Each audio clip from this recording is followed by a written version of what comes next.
rewrite the parts, like add in some splits instead of just unisons the entire time for the bass line. Or work on something outside of that. As an example, when I taught like concert percussion, a lot of the parts were sight readable, like super easy, because the composer was focusing so much on the melodies and harmonies going on in the winds and the brass, and they just like cut and paste a simple part for the percussion section. So what we do outside of those concert rehearsals is we would work on a percussion ensemble piece that was like actually at the level that challenged the students to be able to play something that was interesting and help them improve, get to the next level, etc. One out of every 2 or 3 rehearsals or whatever, we're going to leave and we're going to instead focus on this more challenging thing. We would do that instead. Instead of playing the very basic show music, what they could do is like create a bass ensemble piece that they work on outside of that, or like work on some technique exercises that are more interesting than just playing like, I don't know, quarter notes, eighth notes, etc. Or they could work on chop exercises, and there's like literally thousands of those on my YouTube channel's home tab that they could potentially go through.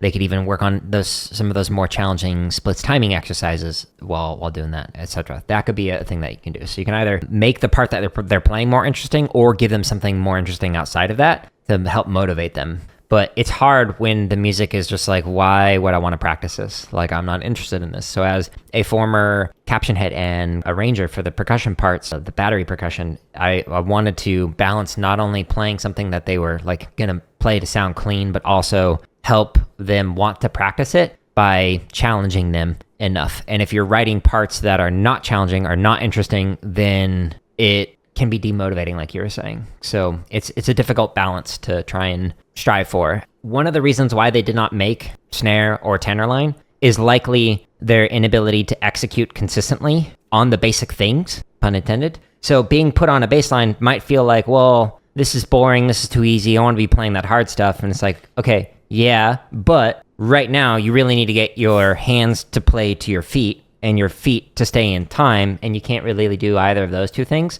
So this is a great moment to refine those basics, pun intended, to continue to try and work on things. Like, I've been drumming for almost 30 years, since 1998, and I still am working on stuff that I'm like trying to refine, diving deeper into the instrument itself and just how good it can sound when you're trying to blend in with 5 people playing on 5 different types of drums. So like, the lowest bass drum is going to have a different kind of resonance than the highest bass drum, and making it so that the unison sounds good between that extreme rather than everybody playing the exact same type of drum honestly can be harder than a snare line where everybody is like playing the same, or a tenor line where everybody has the same tuning, etc.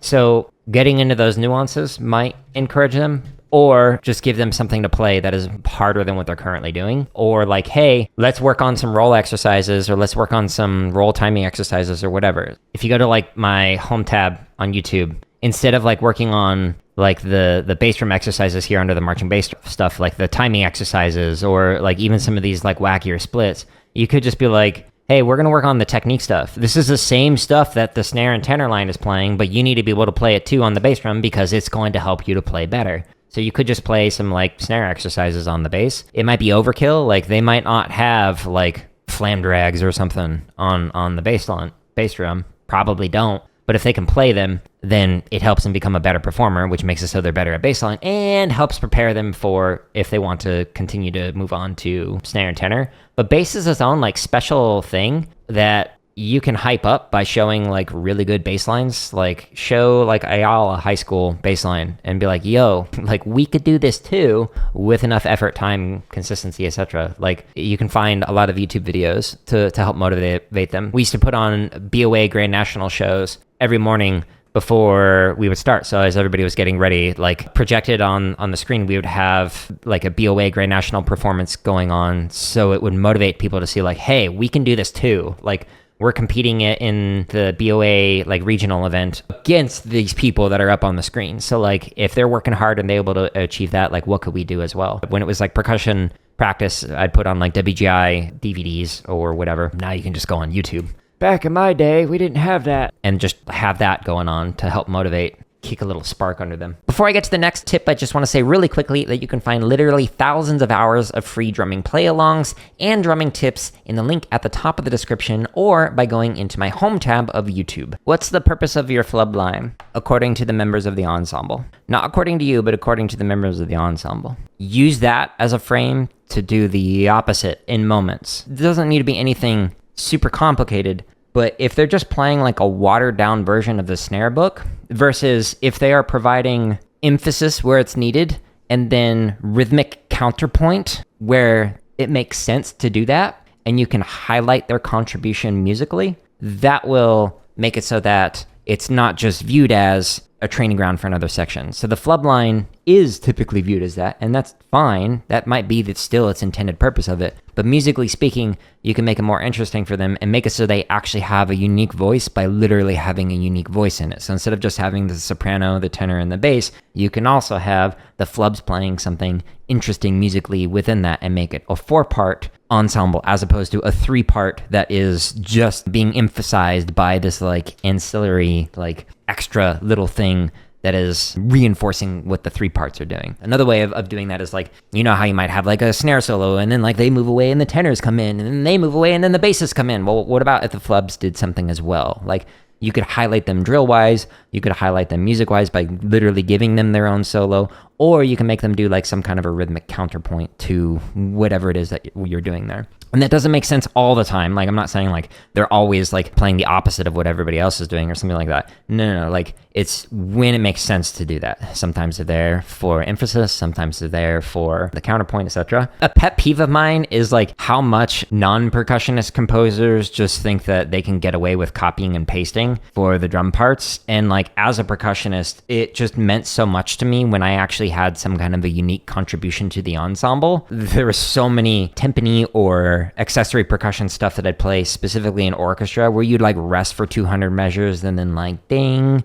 and like that was your entire contribution to the piece. And I wish I was exaggerating on that, but that was literally what I did in multiple high school pieces. But then there would be like some like wind ensemble pieces where like the marimba part was like nobody else was playing that kind of melody. Like I was the only one doing that. The more composers can actually be intentional with what is going on, then the better. That's my plea to like wind and brass composers who have no idea what they're doing for percussionists. Either hire somebody or learn how to do it right. But just like copying and pasting ostinato patterns is very boring. It's like just saying, well, the tuba is all they can do is whole notes. Have you ever listened to Patrick Sheridan play the tuba? He can play Flight of the Bumblebee on a single breath. He can also play a Metallica part where he plays the bass part while he sings the guitar part into the tuba, so it's 2 different parts simultaneously. Some of the discourse around skill acquisition is that the people who have that so-called talent actually just developed that skill without realizing they're developing the skill. So I had a tenor player who was naturally very good at just doing crossovers. Like she nailed it every single time. And I was just like, this is your first time playing the crossovers. How is it so comfortable for you to move your hands in this kind of motion and not have it affect the other hand? And she's like, I don't know. Like, I'm not sure what's happened. And I was like, well, this kind of flies in the face of the research on skill acquisition. She like came back to the lesson like a week later and was like, you know what I realized is I did a lot of patty cake as a kid. And so she would do a lot of this kind of stuff and like the cup passing games where you'd like move like this. And so she's like, so I had practice with moving my hands as crossovers, either doing patty cake with like multiple people or doing the cup passing games. So she's able to figure out like how she developed the skill of doing crossovers without actually working on crossovers.